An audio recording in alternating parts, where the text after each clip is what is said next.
Salut, c'est Jean-Marc. Donc, nous voilà pour une nouvelle vidéo ou audio selon le format que tu vas regarder. C'est 4 conseils pour éviter les blessures. Donc, si tu as des questions, comme d'habitude, si tu es présent en direct dans la fenêtre de chat de Facebook, sinon, on va pouvoir attaquer d'ici quelques secondes. Tout d'abord, je vais en profiter pour remercier ceux qui ont passé les commandes pour les packs des indispensables avec les 2 livres avec ou sans coaching individuel. Donc, il y a Nathalie qui est de Saint-Louis en Guadeloupe. Merci Nathalie. On a ensuite Antoine à Calvi en Corse, effectivement.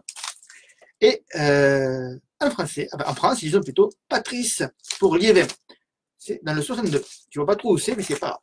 Allez, c'est parti. Donc, 4 conseils pour éviter les blessures. Et je te rappelle que c'est à la fin de chat pour poser tes questions au cas où tu souhaites intervenir. Alors, pour progresser en course à pied, il ne suffit pas de suivre un plan d'entraînement. Tu dois aussi tout faire pour ne pas te blesser, parce qu'une blessure freine ou stoppe ta progression, quelle que soit la durée de l'arrêt. Car après, il faut parfois repartir de zéro. Alors, c'est vraiment dommageable, et tu as souvent l'impression que les mois précédents n'ont servi à rien. Mais c'est logique. Plus tu es arrêté, plus tu perds de tes capacités physiques. Et le chemin de la reprise est long. Je passe en ce moment un diplôme de préparateur physique, et on considère qu'une blessure est potentiellement pas dangereuse, mais qu'elle est potentiellement à risque lorsqu'elle dépasse 3 jours. Ça veut dire que lorsque l'arrêt du sportif dépasse 3 jours, qu'il ne peut pas s'entraîner, ça devient problématique au niveau des entraînements parce qu'on sait qu'on risque de pouvoir commencer à perdre. Donc, attention à cela. Et tu le sais, tu ne peux pas reprendre au même niveau lorsque tu es blessé, lorsque tu reprends après, à la même intensité qu'avant la blessure. Sinon, la rechute est proche et très souvent, elle est plus grave que la première blessure.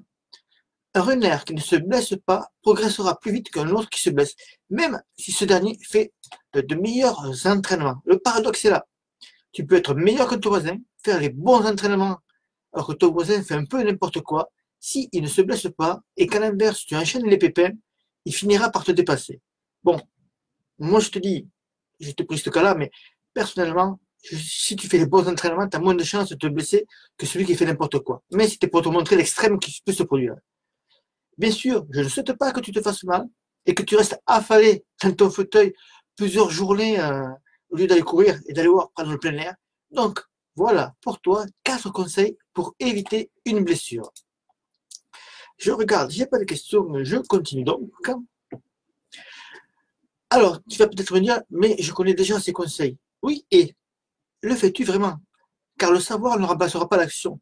Donc, si tu veux vraiment progresser et éviter les blessures, tu dois mettre en place au moins un des conseils ci-dessous que je vais te donner. Alors, bien récupérer tes efforts. Il ne faut pas oublier que lorsque tu t'entraînes, la récupération fait partie intégrante de ton entraînement.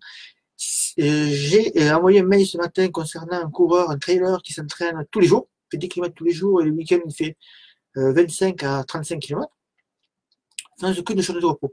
Ce n'est pas bon, ce n'est pas comme ça qu'on fonctionne, qu'on doit fonctionner, qu'on doit penser la course à pied, quel que soit ton objectif, ça peut être un ultra-trail, marathon, n'importe quel objectif. Si tu ne mets pas des jours de repos, s'il n'y a pas des plages de récupération, ton corps sera en perpétuelle fatigue, tu risques la fatigue chronique et donc la blessure. Donc, bien récupérer tes efforts, quand tu cours 2-3 fois ou plus par semaine, la récupération fait partie de ton entraînement. Et 3 axes sont à développer par rapport à cette récupération. Tu as le sommeil d'abord, c'est à ce moment-là que notre corps récupère le mieux.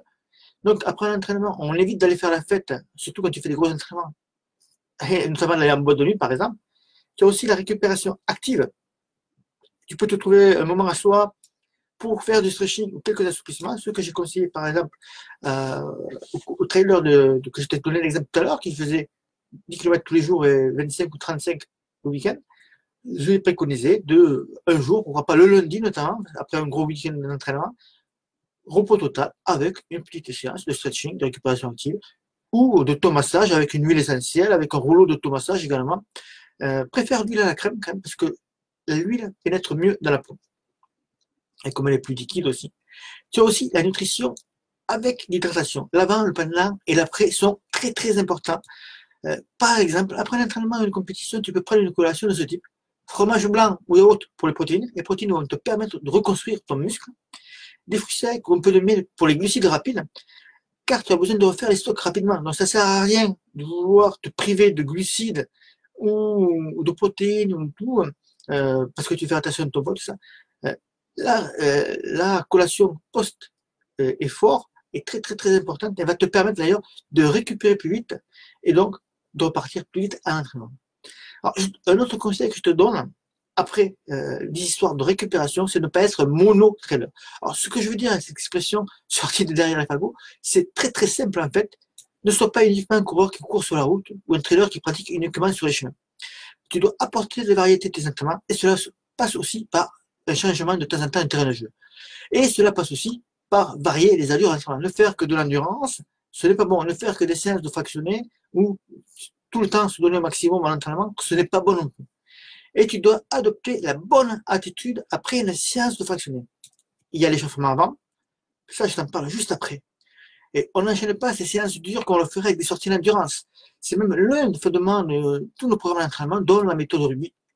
Plus tu cours à haute intensité, plus ton corps a besoin de produire de l'énergie. Et cela va aussi pour des allures plus faibles comme l'allure marathon. Du coup, cela stresse ton corps, puisque dès que tu passes à faire des fractionnés long cours à n'importe quelle intensité, marathon, semi, 10 km ou 100% de ta BMA, tu stresses ton corps. Beaucoup plus que si tu fais la même sortie en endurance. Stresser son corps est quand même nécessaire pour progresser. Mais cela commente aussi potentiellement le risque de se blesser. Il faut donc trouver le juste milieu. Et ce stress prend beaucoup plus de temps à redescendre que celui d'un simple footing en fait. Pour une séance de VMA, par exemple, c'est 36 à 72 heures selon l'intensité de la séance pour revenir à ton état de stress normal après une grosse séance. Donc, si tu prévois un entraînement dans ce délai-là, préfère une sortie à l'endurance ou une sortie allégée, par exemple, du vélo, de la natation, sport porté, ça sera très bien. Quand je vois des coureurs qui me disent qu'ils font une séance de VMA et que derrière ils mettent une séance de côte, ce n'est pas bon non plus. Ça risque et ça va au final user physiquement et tu risques de te blesser. Donc voilà, maintenant pour finir, il faut faire de bons échauffements. Et ça, c'est un point très très important. Donc si vous avez des questions, vous les posez dans les fenêtres de chat. Je vois qu'il y a du monde qui suit un petit peu. Donc n'hésitez pas à le faire. Donc j'en ai tout. Sur l'échauffement, très important l'échauffement. Surtout si tu participes à des compétitions. Et quelle que soit la distance, il y a toujours un échauffement à réaliser. Surtout également si tu fais des séances de vitesse, de fractionner. Attention, un bon échauffement va aussi éloigner les risques de blessure. L'erreur commune à de nombreux coureurs est de croire que 15 à 20 minutes de footing, en groupe, là, quand je les vois tous discuter ensemble, suffit. Ce n'est pas le cas. Par contre, 15 à 30 minutes suffisent largement pour bien s'échauffer. À condition de respecter les différentes étapes, il y en a 3, que je te détaille justement dans un des 2 livres que j'ai envoyés là, et que tu peux recevoir chez toi avec le pack des indispensables. Je vais aussi t'aider à déterminer tes 5 allures de course, ce qui va avoir un impact immédiat sur tes entraînements, et que tu vas pouvoir utiliser tes allures pour réaliser des séances plus efficaces, et progresser également en course à pied en toute sérénité.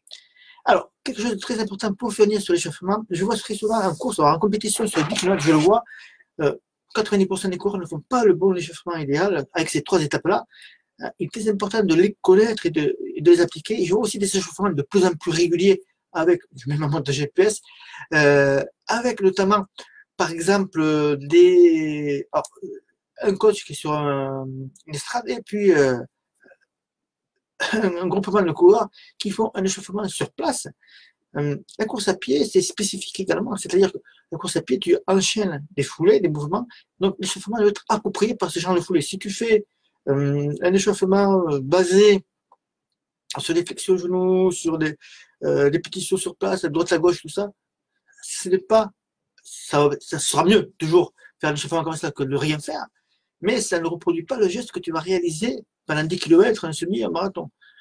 Donc, quand tu es en compétition, pour moi, l'objectif pour toi, c'est de finir, de ramener le t-shirt ou la médaille, mais aussi de réaliser le meilleur chrono que tu puisses faire. Tu mets un dossard, c'est une compétition. Donc, le but, c'est de réaliser l'échauffement qu'il faut par rapport à cette compétition. Je passe que j'en parlerai prochainement dans une autre vidéo. Donc, voilà ce que j'avais à dire aujourd'hui sur ces 4 petits conseils sur ces 4 conseils pour éviter les blessures. Donc, allez, je les redonne. Le premier, c'est bien récupérer de ses efforts, très important. Ne pas être un melon ruinant, ça on l'a vu. Adopter la bonne attitude après les séances de fractionner. Et ça vaut également pour la collation de post-effort que je te donnais tout à l'heure, que tu peux manger, hein, et utiliser régulièrement. Et bien sûr, faire de bons échauffements, ça t'aide à prévenir les blessures. Voilà ce que j'avais à te dire pour ce cours audio-vidéo. Je te dis donc à bientôt. Je te souhaite un bon week-end et à très bientôt. Bye bye et bon run.